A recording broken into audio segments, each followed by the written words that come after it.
देवतुल्य भाइयों, माय शक्ति। आज स्वाध्याय चिंतन का हमारा क्रमांक है 329 और आज हमारे बीच में है दमोह से आदरणीय जमुना प्रसाद असाटी साहब। और आपका जो विषय है वो है प्रगति के पथ पर दौड़ता परिवर्तन का रथ। इससे पूर्व भी आपने कई विषय लिए हैं और आपकी भाषा और शैली एक अलग तरीके से है और सभी को मंत्रमुग्ध कर देती है। अब हम ज्यादा समय न लेते हुए आदरणीय जेपी असाटी साहब को निवेदन करते हैं कि अपना उद्बोधन जारी करें। आदरणीय जेपी असाटी साहब। ओम भूर्भुवः स्वः तत्सवितुर्वरेण्यं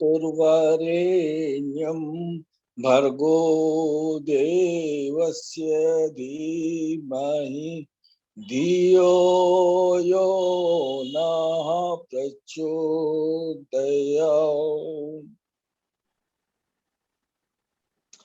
क्या जमाना आ गया है भगवान।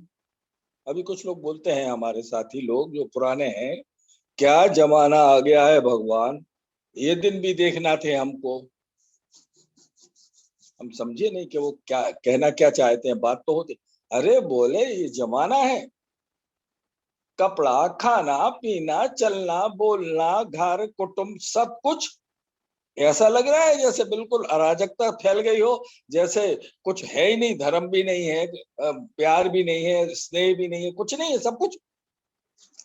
मुझे याद आया कि अभी अंडमान निकोबार में वो आ रही थी सुनामी, तो उन्होंने वार्निंग दी, फोरकास्ट मौसम विभाग ने, कि मछुआरों को रोका जाए कि वो समुद्र में ना जाए, तेज बारिश हो रही है।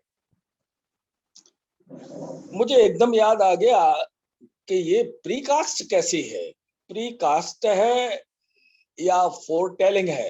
तो प्रीकास्ट इसलिए है कि वैज्ञानिकों ने इतना तरक्की कर ली है कि वो पता लगा सकते हैं कि संभावित आने वाली चीज क्या है, संभावित आने वाला फर्क क्या है, जो आज सामान्य स्थिति है उसमें क्या होगा। और जब निकल जाता है तो फिर बाद में उसको परिणाम के रूप में देखते हैं। बीएसएन वाले जब अपने शुरू में दिया करते थे मोबाइल, तो वो दो प्रकार के दिया करते थे, प्रीपोड पेड और पोस्ट पेड।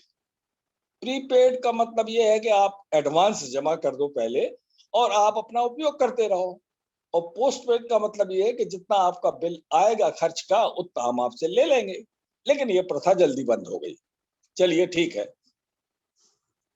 तो हमारे जीवन में जो परिवर्तन आ रहे हैं, जिसके बारे में अभी लोग कह रहे हैं, पुरानी पीढ़ी के बुजुर्ग लोग, अरे ये जमाना आ गया, वो जमाना आ गया, तो ये आपसे निवेदन कर दें कि पहली बात ये चेंज को अपन समझ लें। थोड़ा सा सारे लोगों को इस पर ध्यान देना चाहिए कि चेंज आला फैसला नहीं होता है। कोरोना भी देखिए कितना टाइम लगा उसको, वहां से चीन चीन होते हुए it took a long time, it took a long process. तो कुल मिला के ये कि परिवर्तन ना तो प्रीकास्ट है और ना पोस्ट पेड है। प्रीपेड इसलिए नहीं है कि कोई आने वाले परिवर्तन पहले का कोई बता दे अभी, बस बात भर कर सकते हैं। पहले के परिवर्तन के ही बात भर हम कर सकते हैं, हमें नहीं मालूम। और आगे होने वाला परिवर्तन कल क्या है, अभी 2 घंटे बाद क्या परिवर्तन होने वाला है, ये भी हमें नहीं मालूम।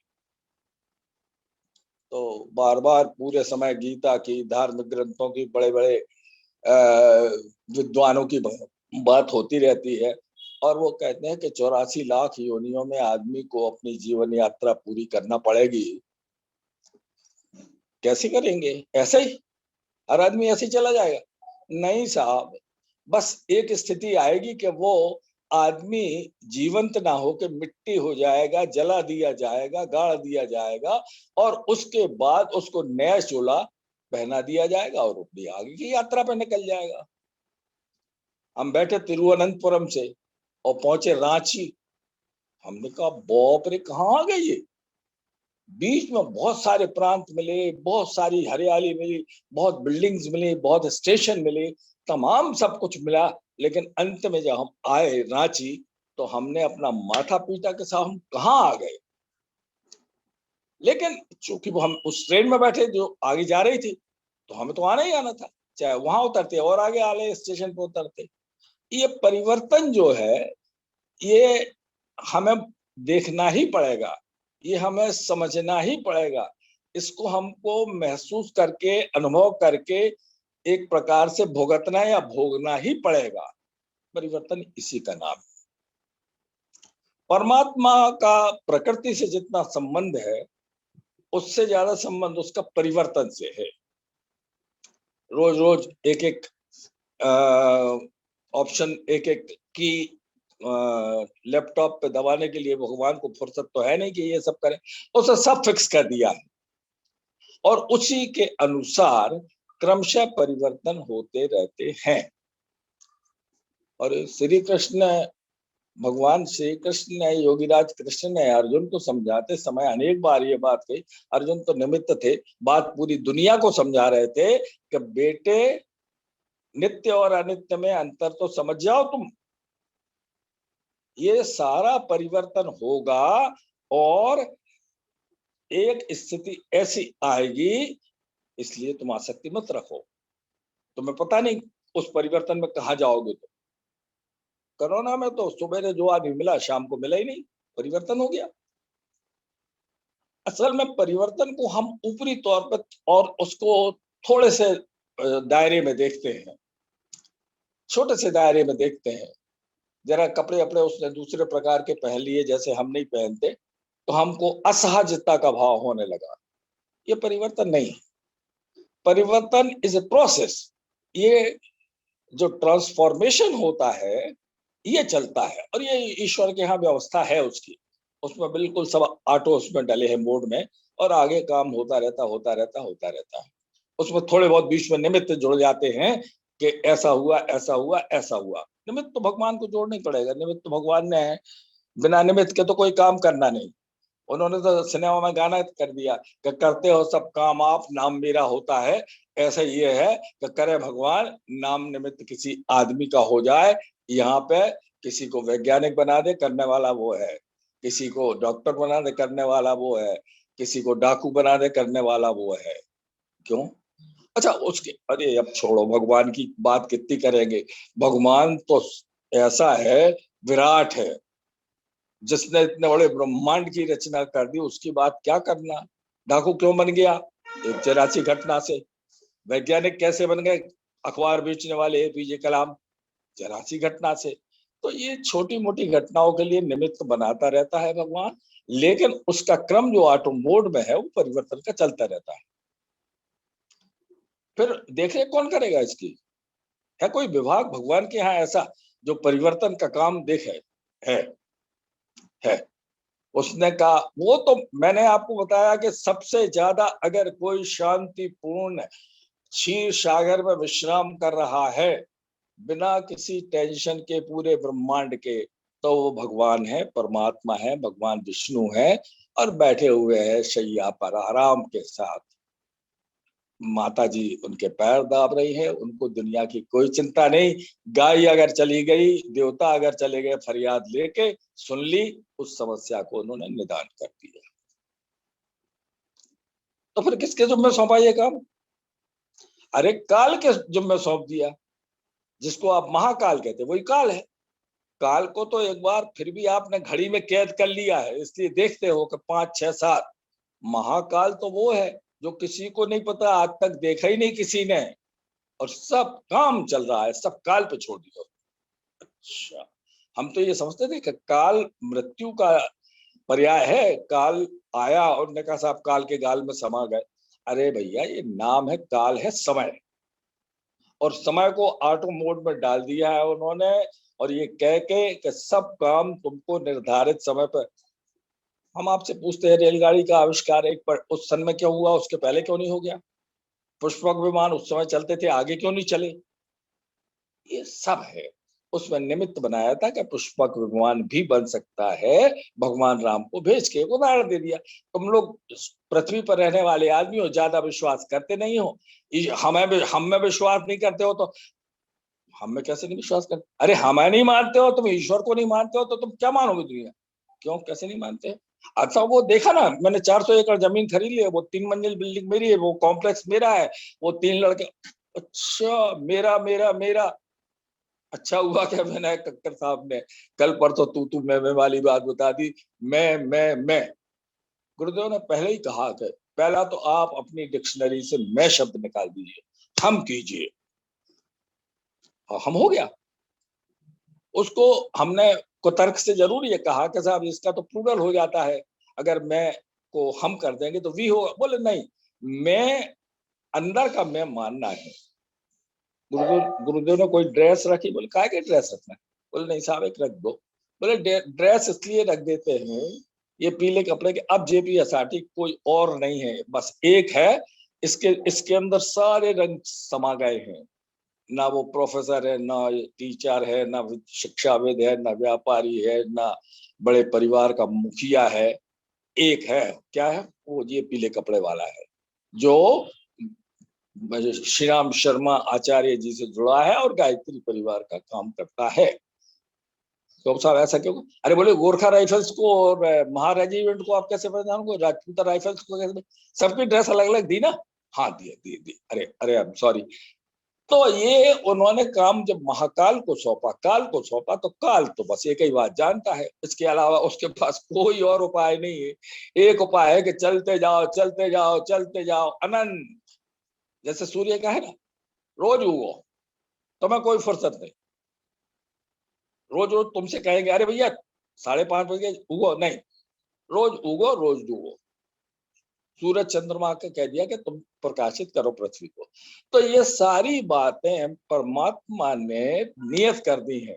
और परमात्मा का जितना संबंध, जितना गहरा प्रेम परिवर्तन से है, उतना ही प्रेम उसका प्रकृति से भी है।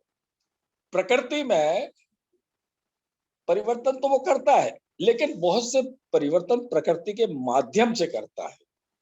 क्यों? आप प्रकृति को मान बैठे हो क्या? पहाड़, नदियां, पेड़ और तमाम ये सारी चीजें जो जड़ हैं, उसको आप प्रकृति मान लोगे? नहीं साहब, हमने तो हिंदी पढ़ी नहीं कभी, हम तो हिंदी 9th में छोड़ दी थी। पर हमने ये माया के प्रकृति स्वभाव है, मनुष्य का, ब्रह्मांड का, परमात्मा का, सबका स्वभाव है। इसलिए वो सारी चीजें उसी के अनुरूप चलती रहती हैं। परमात्मा का स्वभाव है परिवर्तन करना, महाकाल का स्वभाव है आगे बढ़ना। और दूसरे काम किसी को दिए हैं तो दिए हैं कि बीच बीच में परीक्षा लेना।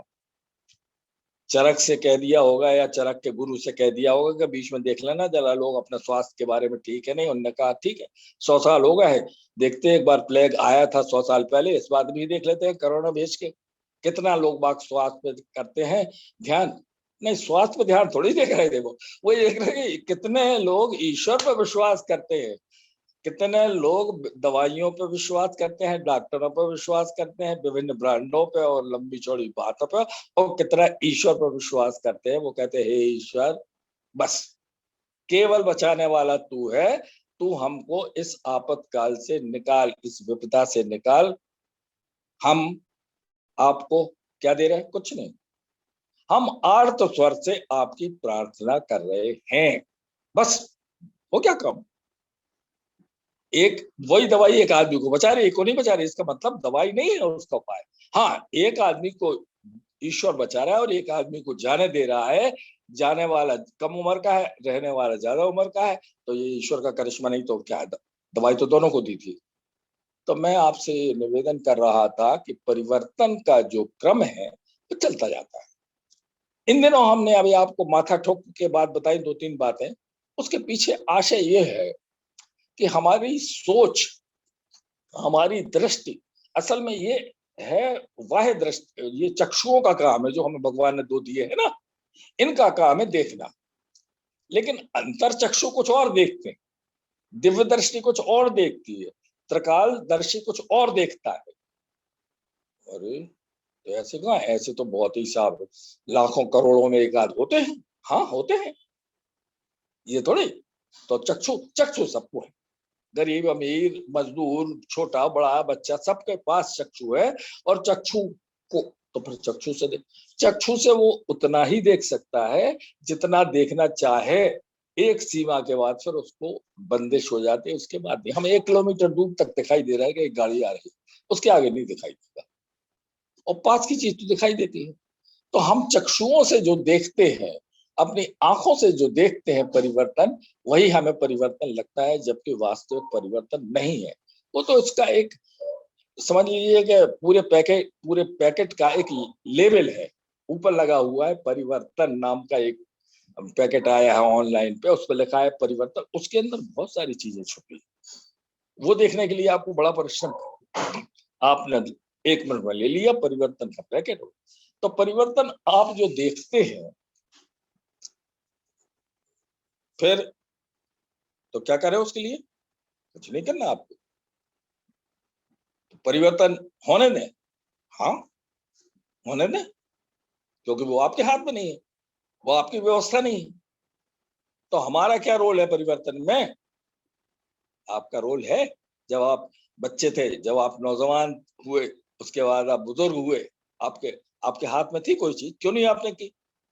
थोड़ा बहुत फर्क कर सकते हो, आप डाई लगा लोगे, अब जवान बनने की कोशिश करोगे, लेकिन आप जवान हो नहीं सकते। च्यवन ऋषि ने भी जवानी चाही थी तो लड़के से मांगी थी। छोड़ा है ये सब बातें, बड़ी गहराई की बातें हैं। बात यहां से शुरू करें अपन, कि चक्षु जो है वो हमारे अंतर है, अंतर के चक्षु खोल, बस वो सारी बात है, सारा खेल वही है। और इसके लिए क्या जरूरत है? ज्ञान। ज्ञान मिलता है दो तरह से, भौतिक रूप से मिलेगा आपको ज्ञान किताबों में, ग्रंथों में, सत्संग में, सुमरन में, और आध्यात्मिक रूप से मिलेगा ज्ञान आपको जब ईश्वर की कृपा होगी। आप अपने रास्ते चले जाइए, 20 स्टेशन मिलेंगे, आप नहीं उतरेंगे जब तक कि आप रांची नहीं आ जाएंगे। तो ज्ञान चक्षु खुल सकते हैं। एक भगवान ने बहुत सारी स्वतंत्रताएं दी है मनुष्य को, इतनी स्वतंत्रता दी है कि तू कर कर कर कर कितना कर, आजा तू देव लोक तक आया, लेकिन परमात्मा नहीं बन सकते। तो हमारे चरणों में तो आ सकते हो, इतना सत्कर्म कर, इतना हमारा विधान मान, इंच टू इंच कर। चलो ठीक है। अब हमने कहा कि दौड़ता रथ रखें, पहले दौड़ता हुआ रथ क्यों रख रहे हो आप? दौड़ती हुई कार रख देते, पैदल चलता हुआ आदमी रख देते प्रगति के पथ पर। हमने कहा ये बात तो आपकी सही है, पर हमने कहा साहब लेकिन हमारे यहाँ तो ये माना जाता है कि अभी जब तक कार और ये एरोप्लेन वगैरह नहीं आए थे, 50 साल पहले, 100 साल पहले तक, तब तक ये माना जाता है कि सबसे तेज वाहन कोई है तो वो रथ है, और राजा उसी में चलते थे। दो घोड़े जुटते थे, 4 जुटते थे, 8 जुटते थे, और फर्राटे से जाता था। रथ की स्पीड से कोई नहीं पकड़ सकता उसको, रथ फर्र से सामने से निकल जाएगा। तो प्रगति का रथ जो है, प्रगति जो है, वो ऐसे ही स्पीड से बढ़ रही है इस समय। रथ क्यों तेज क्यों दौड़ता है? क्योंकि उसको युद्ध भूमि में जाके निपटना है लोगों से। ढीले पोले चलेगा तो कैसे जाएगा वो? तो प्रगति का रथ का जो पहिया है वो तेजी के साथ इसलिए चल रहा है कि मानव कल्याण के लिए अधिकतम सुविधाएं, अधिकतम सुख, अधिकतम ज्ञान उसको प्रदान किया जा सके। अब नई पत्तों पे लिख सकते हैं, इसलिए प्रेस का आविष्कार किया, और आगे किया कंप्यूटर किया, सारा किया। कौन ने किया? भगवान ने। भगवान ने किया, हमने किया। वो सिलिकॉन वैली में है ना, वो सुंदर पिचई, उनने गूगल सर्च कर, अरे उनने नहीं किया भैया, उनसे करवाया है। अच्छा, ये आप कहना चाहते थे कि उनसे करवा? हाँ, हमने आपको पहले ही बता दिया कि हर चीज में निमित्त है उनका। आप कहने को ड्राइवर को दोष दे दो निमित्त बनाने के लिए कि तुम गाड़ी ठीक से नहीं चलाई और एक्सीडेंट हो गया, लेकिन चूंकि उसमें 4 लोग ऐसे थे जिनकी मृत्यु रेल दुर्घटना में होना थी, वो कैसे करते? बाकी लोग सब सेफ हैं। तो परिवर्तन का रथ जो है वो प्रगति के मार्ग पर, परिवर्तन का रथ कहाँ जा रहा है? आगे, पीछे नहीं जा सकता, काल पीछे नहीं जा सकता, हमारे पैर पीछे नहीं। आप चलिए, चल के देख लीजिए, आप पहला पैर उठाएंगे और आगे गया, आप कोशिश भी करेंगे कि पहला पैर हम उठाएं दाहिना और पीछे चला जाए, नहीं जाएगा। गाड़ी कितने पीछे कर दीजिए, लेकिन आपको एक ना एक समय वो समय पे लाना पड़ेगा। तो आगे बढ़ने का जो क्रम है, प्रगति का जो क्रम है, उन्नति का जो क्रम है, सर्वोच्च और उत्कृष्ट ऊंचाइयां पाने का क्रम है किसी भी क्षेत्र में, वह उस प्रगति में जुड़ा हुआ है, जिसको आप डेवलपमेंट नाम दे दीजिए, प्रमोशन नाम दे दीजिए, हाइट्स दे दीजिए, नाम जो भी देना हो, लेकिन दे दीजिए, ये प्रगति है। और क्यों? क्योंकि अब मनुष्य को हम आदिम अवस्था में रख नहीं सकते, जंगली अवस्था में लंबे समय तक हम उसको बंधन में रख नहीं सकते, और तो और हम समाज के बंधन में उसको नहीं रख सकते। अब 2022 में हमें वहां भी ढीले करना पड़े। हम ही ने बनाए थे कि एक जात का दूसरी जात में लड़की लड़के का रोटी बेटी होगी, एक जात की दूसरी जात में लड़की की रोटी बेटी होगी, दूसरी जगह नहीं। अब हो रही, हमें नहीं दिए ढील। क्यों नहीं दी होती तो दोनों मर जाते, नहीं होती तो समाज से भगा दिए जाते, जंगल में फेंक दिए जाते। एक्सेप्शन छोड़ दीजिए, ऑनर के लिए तो उनकी अपन बात नहीं करते, सामान्य रूप से उसको स्वीकृति दे दी, हमने ढीले कर दिए बंधन। तो क्यों ढीले किए? आगे बढ़ाना है समाज को, समाज को आगे बढ़ाना है, इसलिए मानव जाति को उत्कर्ष की ओर ले जाना है, इसलिए ग्रंथ लोग ज्यादा से ज्यादा पढ़े, इसलिए ई वो दे दी, इस पर सुविधा दे दी हमने मोबाइल और उस पर लैपटॉप पे, कि आप ई बुक्स भी पढ़ सकते हैं बैठे बैठे, मजाक करने के लिए नहीं, खेलने के लिए नहीं, पूर्ण वीडियोस देखने के लिए नहीं दी है। ये तो वो बात दी है कि आप अपनी अच्छी बात इससे करके पहुंचो। आप अच्छी बात देखने के लिए, अब क्या करे साहब, हमारे गांव में तो रामायण मिलते नहीं है, हम कहाँ पढ़े? न पढ़ो, ये सब आपके बहाने या वास्तविक कठिनाइयां हम सब दूर कर देते हैं। कैसे? बुद्धि से। हमने दे दी, पहले जिस दिन तुमको भेजा था उसी दिन बुद्धि दे दी। आज तुम रो रहे हो 55 साल की उम्र में, ये तुम्हारी अज्ञानता है कि तुम रो रहे हो। तुम्हें मालूम है कि तुम्हारे पास बुद्धि का भंडार भरा हुआ है, तुम ईश्वर के राजकुमार हो, तुम्हारे पास ज्ञान का, तेजस का, मेधा का भंडार भरा हुआ है। अरे साहब, काय को खर्च करना, बुद्धि उद्धि काय को खर्च करना, अपनी रखो, हिफाजत से रखो, भगवान ने दी है। भगवान ने कुछ नहीं मांगी, दी है, न वापस मांगी है कि जिस दिन आना सो ले आना, हमारे यहाँ डिपॉजिट कर देना।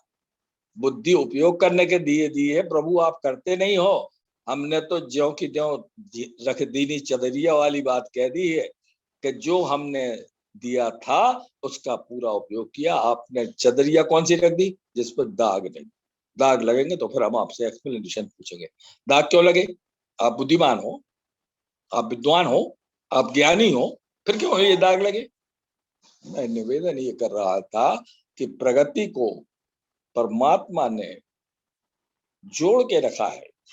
जिस प्रकार प्रकृति के साथ उसके संबंध हैं, लोग कहते ना कि प्रकृति का, परमात्मा और प्रकृति का बड़ा गाढ़ा संबंध है। परमात्मा का प्रकृति से भी और पुरुष से भी बहुत गाढ़ा संबंध है, तभी तो वो परमात्मा है, तभी तो सर्वव्यापी और सर्वशक्तिमान है। उसके यहाँ कहीं कोई पक्षपात होता नहीं है। तो भगवान ने हमको जो बुद्धि दी है वो इसलिए दी है, और ऊपर से देख रहा है कि तुम प्रगति करो, प्रगति करो, प्रगति करो, प्रगति करो। फिर अब क्या तकलीफ है? हो तो रही है? नहीं है। प्रगति, हर अच्छे काम में बाधाएं आती ही हैं और आएंगी। अभी भी पिछली पीढ़ी के लोग, आज तो मैंने ये पूरा का पूरा वार्ता जो रखी, जो चर्चा हो रही है वो अभिषेक भाई के लिए रखी थी कि अभिषेक भाई मुफ्त में पिसे जा रही है युवा पीढ़ी। अरे युवा पीढ़ी बिगड़ गई है ये भैया। आपने जो लगा रखा है, जो अवधारणा बना रखी है, उसको थोड़ा बदलो तो। आयु में जो बड़ा होगा उसका रिस्पेक्ट सबको करना चाहिए। एक लड़का इसीलिए आईएएस बनने के बाद भी अपने पिताजी को और अपने मौसा जी को रिस्पेक्ट देने में मजबूर है, क्योंकि वो आयु में बड़े हैं। नहीं, भगवान ने कभी नहीं कहा कि आयु में बड़े हो इसलिए आप रिस्पेक्ट। आयु और अनुभव में बड़े हो, आयु और ज्ञान में बड़े हो, तब आप रिस्पेक्ट के पात्र हो। तो देता है, अच्छी बात है, ये उसके मन की बात है, लेकिन आपको बुरा नहीं देता है।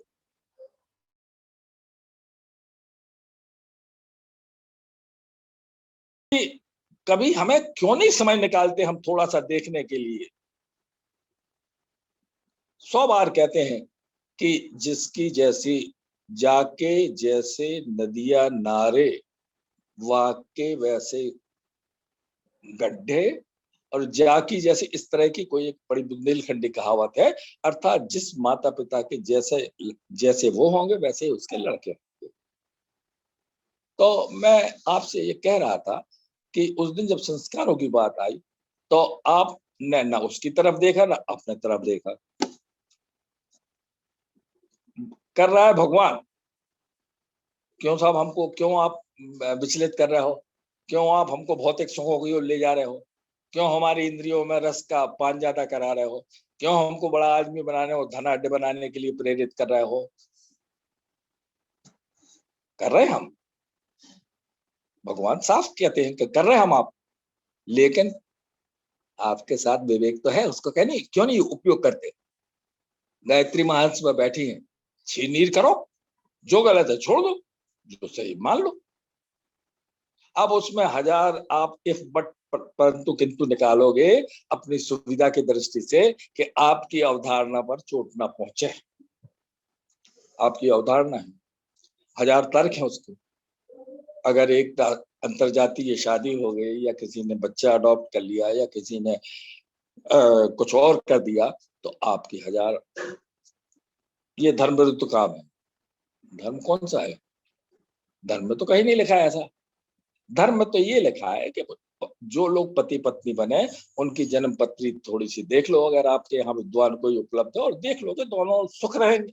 और क्या, इसके अलावा एक स्त्री और एक पुरुष का काम क्या है इस संसार में? वो बाकी आगे का क्रम चलता रहेगा। तो हमें प्रगति में जब भी गड़बड़ियां जो दिखाई देती हैं, वो प्रगति की गड़बड़ियां अपने आप नहीं है। प्रगति के दोष अपने आप नहीं है।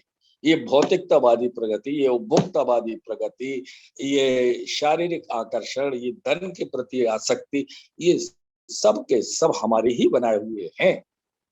ये सब प्रगति के मार्ग पर ले जाने वाली चीजें हैं। इतना धन कमाओ, दोनों हाथ में समाये नहीं और 10 हाथ से बांट दो, ये भी तो कहा है। नहीं, वो नहीं, दोनों हाथ से कमाओ और रखो, और तीसरे हाथ को फिर तैयार रखो कि और कहाँ मिल सकता है।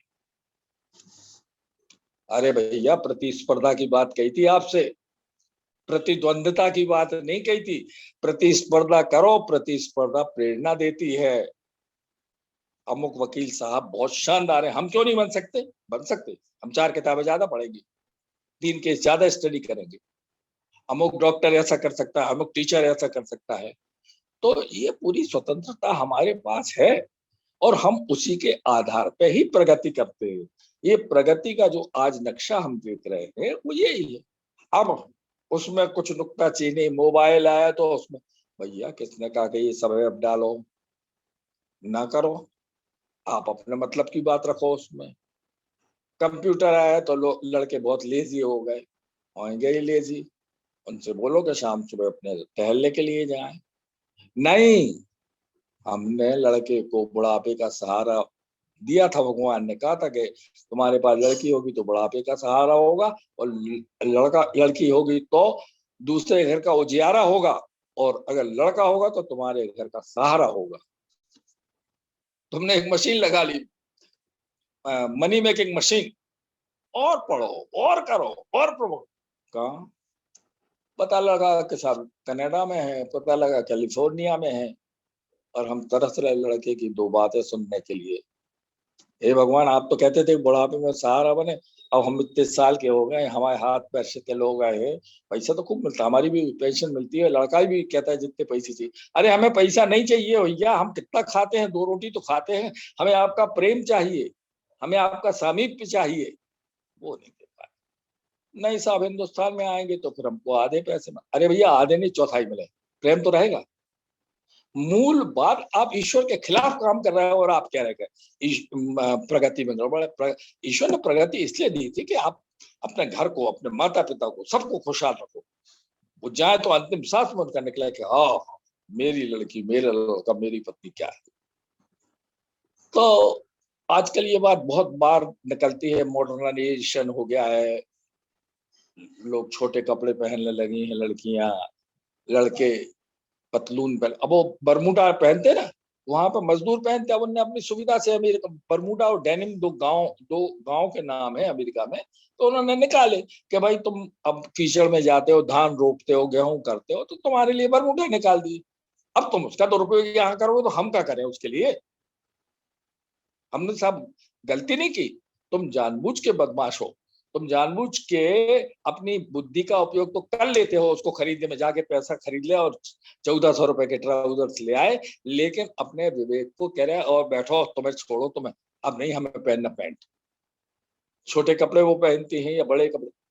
हम्म, हम हमने कहा था कि बहू से कहा था, लड़कियों से कहा था, पत्नी से कहा था, सबसे कहा था कि ये फैशनेबल कपड़े अपने को नहीं चाहिए। अरे वो कैसे नहीं चाहिए, फलानी पड़ोस में देखो आप, उनके यहाँ देखो आप। अच्छा, प्रतिस्पर्धा नहीं है कि वो एमए पास है, पीएचडी पास है और होशियार है, वो स्पर्धा नहीं है, प्रतिद्वंदता है कि उसके पास वो है, उसके पास वो है, उसके पास वो है। तो हम भौतिकवादी, उपभोक्तावादी और मॉडर्नाइजेशन यानी आधुनिकतावादी जो बने हैं, वो हमने बुद्धि का दुरुपयोग करके ऐसा किया है। फिर भी नहीं रुकेगी रेलगाड़ी, हमारे लाख उलाहना देने के बाद भी रांची के आगे चली गई, तो फिर हम क्या करें। बड़ा सीधा सा उपाय है, बड़ा सीधा सा उपाय। हर परिवर्तन के साथ जो चीजें अच्छी और बुरी दोनों आती है, कोसी का बहाव हर साल आता है, इतना ही बाढ़ आती कि पूछिए नहीं, लेकिन मतलब की बात है तो किनारे वाले फिर भी रख लेते हैं, बाकी जाने दो अचरा कचरा सब। गंगा में कितना अचरा कचरा जाता है, उसको कोई नहीं रोकता, थोड़ा सा साफ करके पानी पी लो। इसमें अपने विवेक का उपयोग करो, जो आपके लिए सबसे पहले आपके लिए कल्याणकारी हो, आपके लिए सुख देने वाली हो, आपके लिए अच्छी बात करने वाली हो, आपका मानसिक स्तर ऊपर उठाने वाली हो। फिर परिवार के लिए भी वही बात लागू है, समाज के लिए भी वही बात लागू है, देश के लिए भी वही बात लागू है।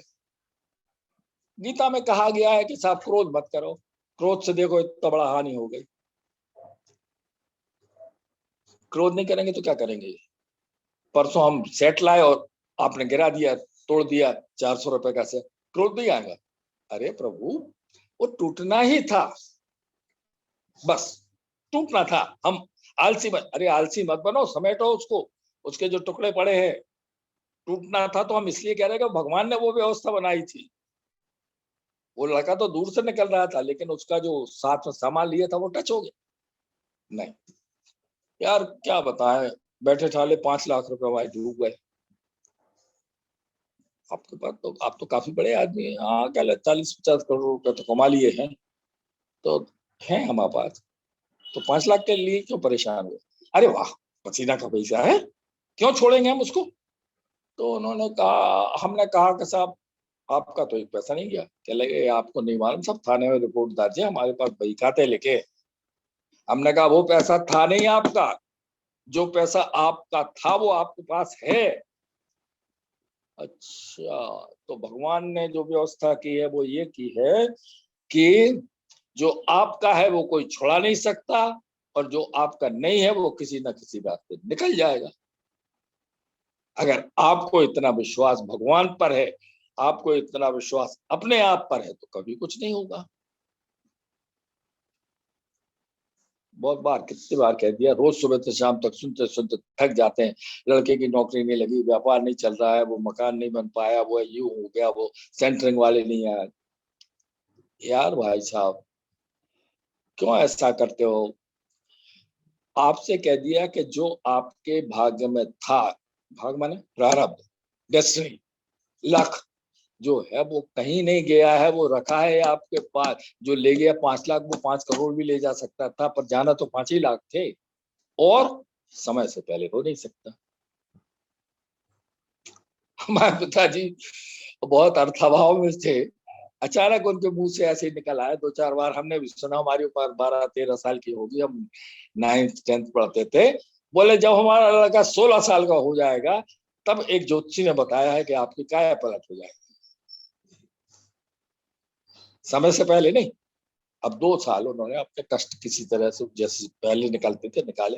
दरअसल 16 साल के बाद वो बात सही हो गई, हमारी नौकरी लग गई, घर में आमदनी का जरिया हो गया, घर बढ़िया चलने लगा। अरे तो फिर ये हम ये कह रहे हैं ना कि समय के पहले नहीं मिल सकता आपको। आप लाख कोशिश करो, छूट जाएगा, और जो आपका है वो छूट नहीं सकता। प्रगति में ये सारी चीजें आती है। प्रगति को हम केवल मकान, दुकान, सड़कें, इससे, ये हमारा देश समुन्नत हो रहा है ये हम बिल्कुल नहीं कहेंगे। कोई भी देश समन्वित हो रहा है ये हम बिल्कुल नहीं कहेंगे। अगर समन्वित हो रहे होते तो आज 21वां और 22वां दिन नहीं होता। रूस और यूक्रेन दोनों भाई हैं, पहले थे साथ में, आजू बाजू रहते थे नहीं।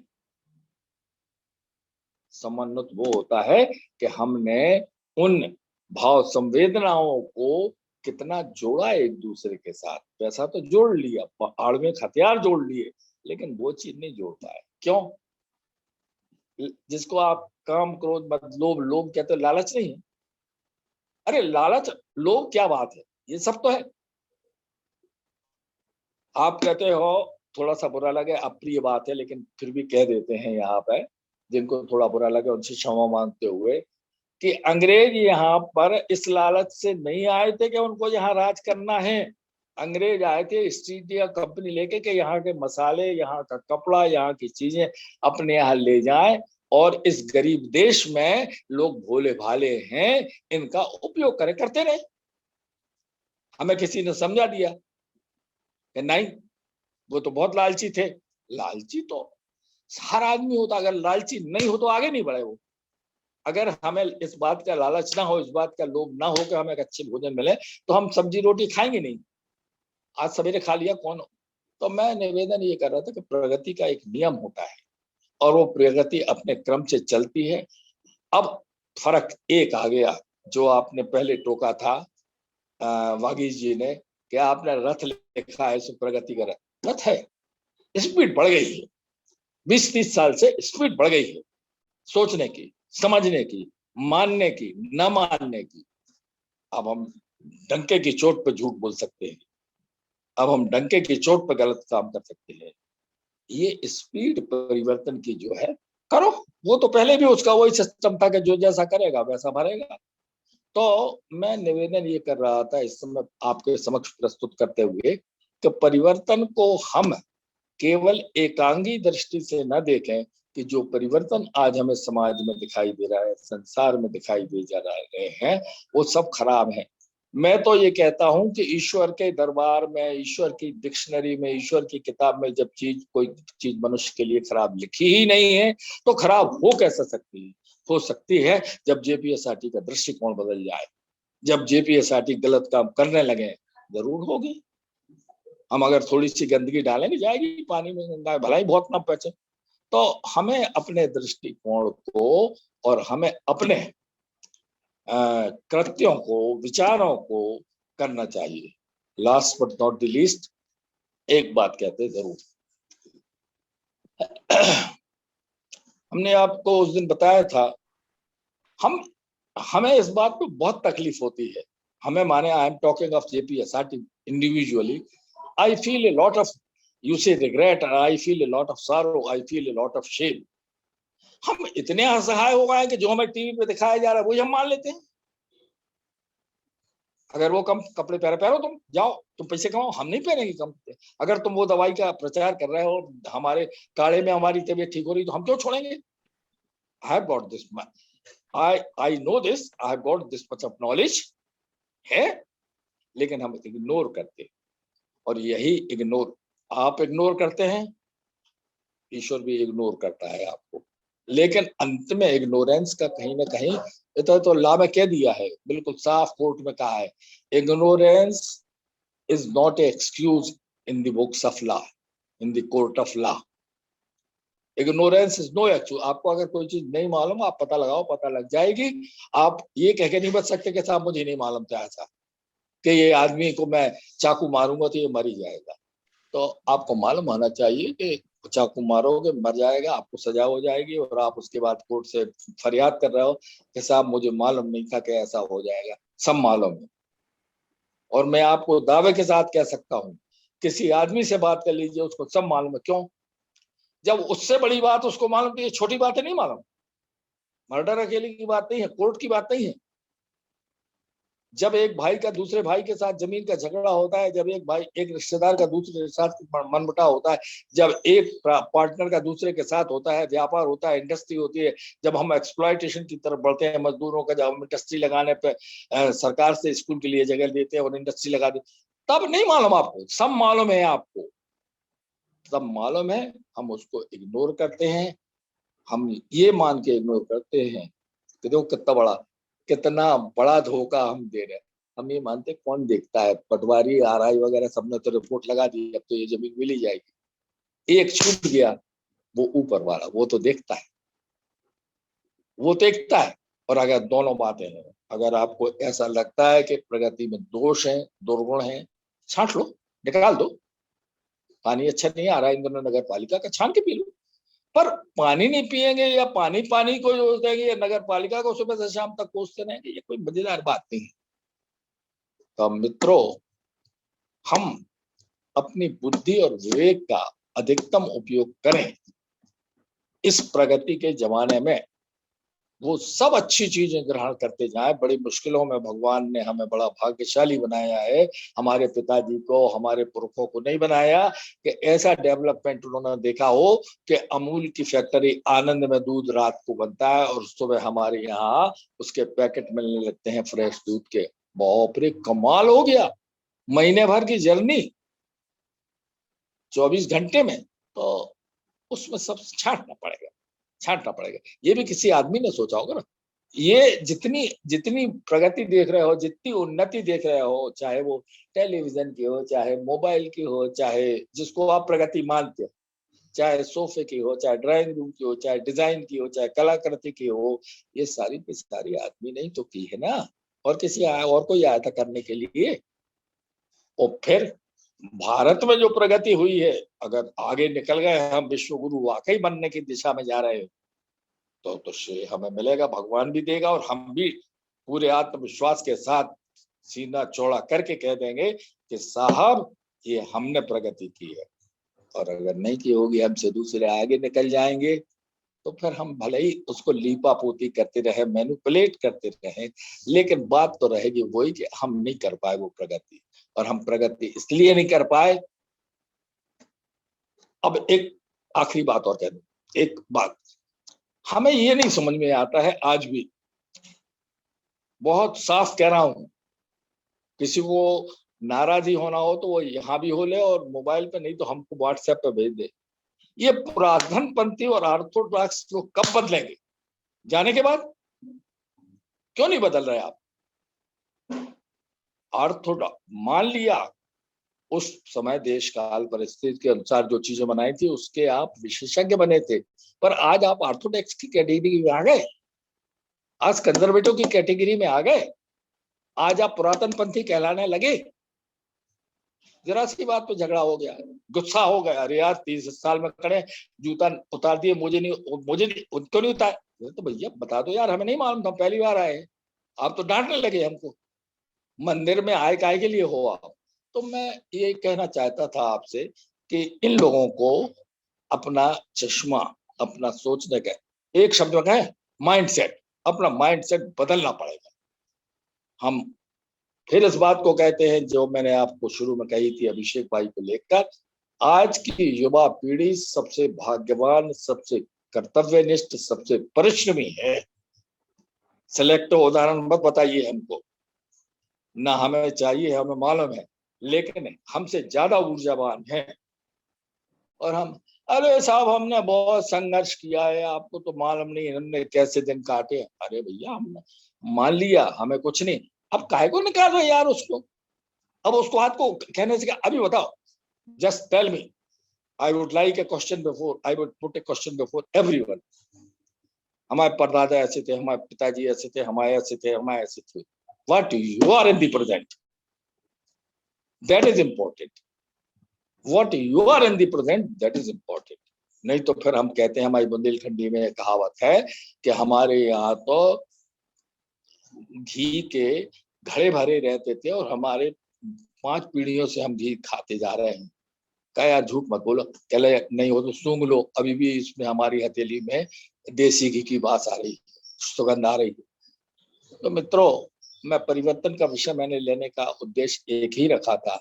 मैं उन सब लोगों को, उस पीढ़ी को ये संदेश देना चाहता हूँ, हम पीछे जा नहीं सकते, हम रामायण का राम राज्य ला नहीं सकते, राम राज्य के आदर्श उपस्थित कर सकते हैं, हम महाभारत की लड़ाई का दृश्य उपस्थित कर सकते हैं कि देखो असत्य कैसे आता।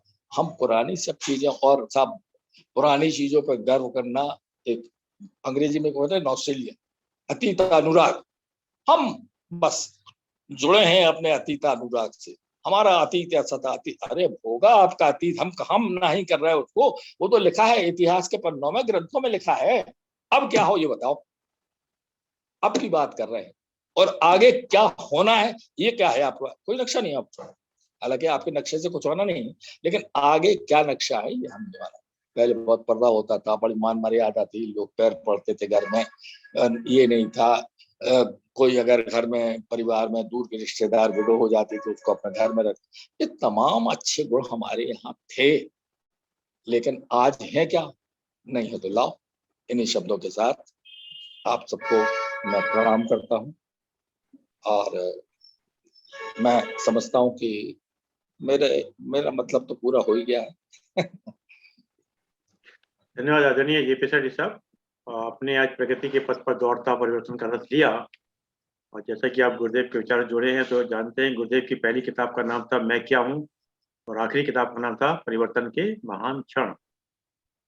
चलिए मैं अब आपको सबको अनम्यूट कर देता हूँ। इस संबंध में किसी की कोई जिज्ञासा हो तो आदरणीय जेपी साहब सबसे पूछ सकते हैं। जेपी भाई साहब प्रणाम। हाँ साहब बोलिए जी, जिस तरह से आपने अपना उद्बोधन शुरू किया था ना, बड़ा लाइट वे में, धीरे धीरे धीरे धीरे आप उसको इतना गंभीर बना दिया आपने कि मेरा मतलब बड़ा फ्रैंकली मुझे बीच में लगा, मुझे मन यार 10 मिनट के लिए मुझे कुछ काम है, लेकिन पन के में यार नहीं नहीं, ये तो जिस हिसाब से आपने शुरुआत की थी आखिर में बहुत ज्यादा, और 2-3 आपने वो किए ना सर।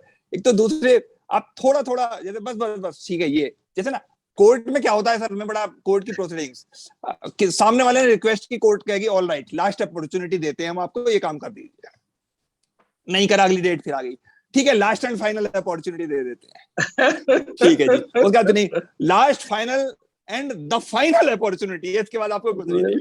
तो उसी तरह धीरे धीरे आपने जिस तरह से शुरू में लगा कि ये एक विषय एक चलेगा, लेकिन आपने धीरे धीरे उसमें विषय को बड़ा लाइटली लेके, मतलब प्राचीन से अर्वाचीन में आप जैसे लेते रहे, सामंजस्य से बैठाते रहे। उसमें मुझे वो ध्यान आ गया, एक बच्चा ना, मैं अपने दादाजी के साथ सुपरमार्केट गया, उसने कहा बिल बनाया, तो उसमें बोला जी 800 रुपए का, तो उसके दादाजी ने कहा अरे बेटा हमारे जमाने में तो ये सारा सामान हम जाते थे और जो है ना 5 रुपए में ही इतना थैला भर के सामान ले आते थे। तो बच्चा बोला हाँ दादाजी हो सकता है, क्योंकि उस टाइम सीसीटीवी नहीं लगे हुए थे।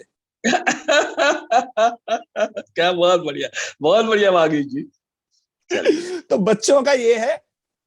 और खैर बाद में जो आपका जो सारगर्भित उद्बोधन तो बाद में आपने बीच में रिपीट भी किया, वो कि तुलसी भरोसे राम के निर्भय होकर सोए, अनहोनी होनी नहीं, होनी है सो होए। भगवान का भरोसा करें, किसी भी भय के बिना शांति के साथ सोइए।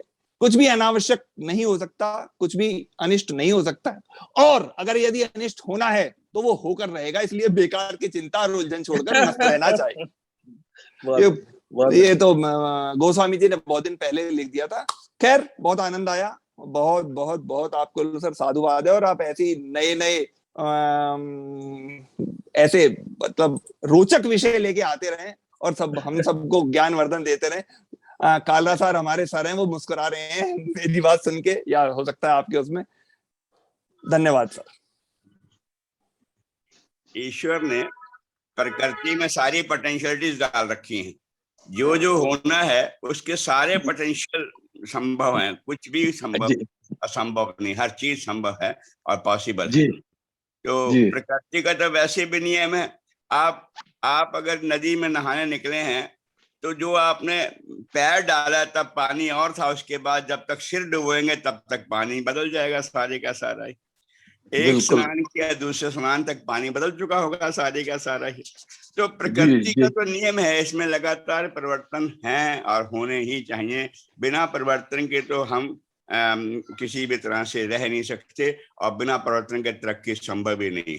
मनुष्य को बार बार चांस मिलता है, जन्म मिलता है, ताकि इस संसार रूपी यूनिवर्सिटी में आता है, कुछ सीख करके वापस जाता है, और हर बार कुछ ना कुछ नया उसने सीखा ही सीखा है।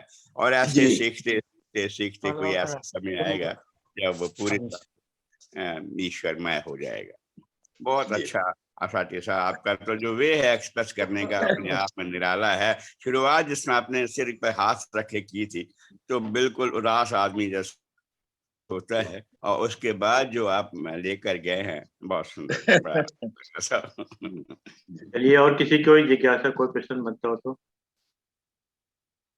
चलिए ऋषि साहब से निवेदन कर सकते हैं, 2 शब्द धन्यवाद कह दीजिए। आदरणीय ऋषि साहब, साउंड खोल लीजिएगा सर। देव ऋषि जी कहीं व्यस्त हैं, वो कहीं और है, उनकी स्टारिंग आईज। देव ऋषि भाई साहब, नहीं वो कनेक्ट ही नहीं है सर, वो कहीं और है, उनका जो भाव कनेक्ट तो थे, क्योंकि हमें दिखे थे, वो दिखे थे। नहीं है सामने। देव ऋषि भाई साहब, अच्छा है। देव ऋषि जी माइक खोलिए।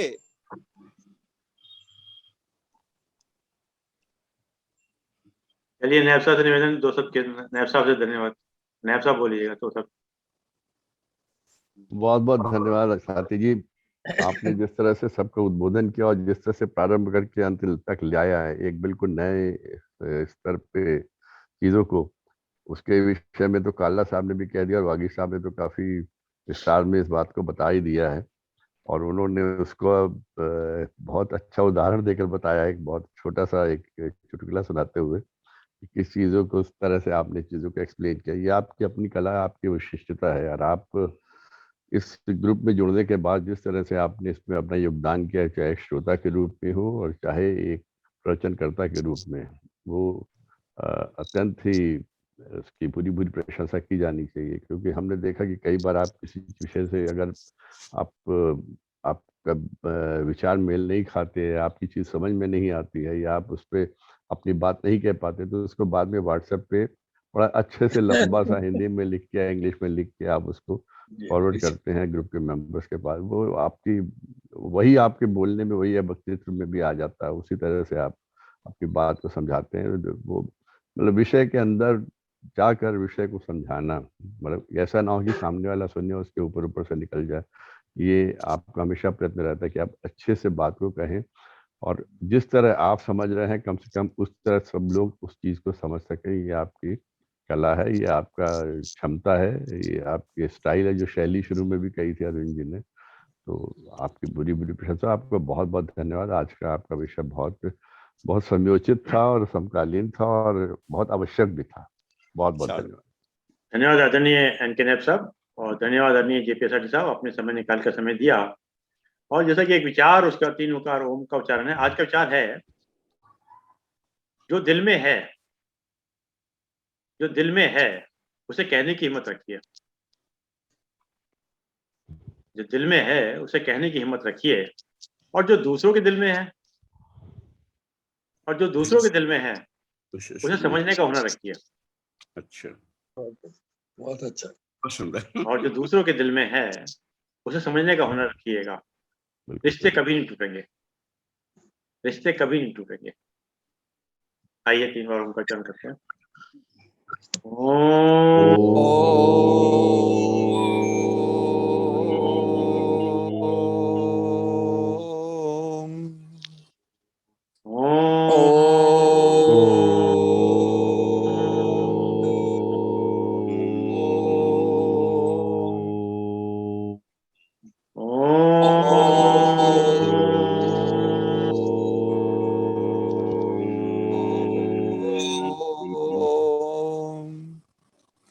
शांति शांति शांति शांति शांति शांति शांति।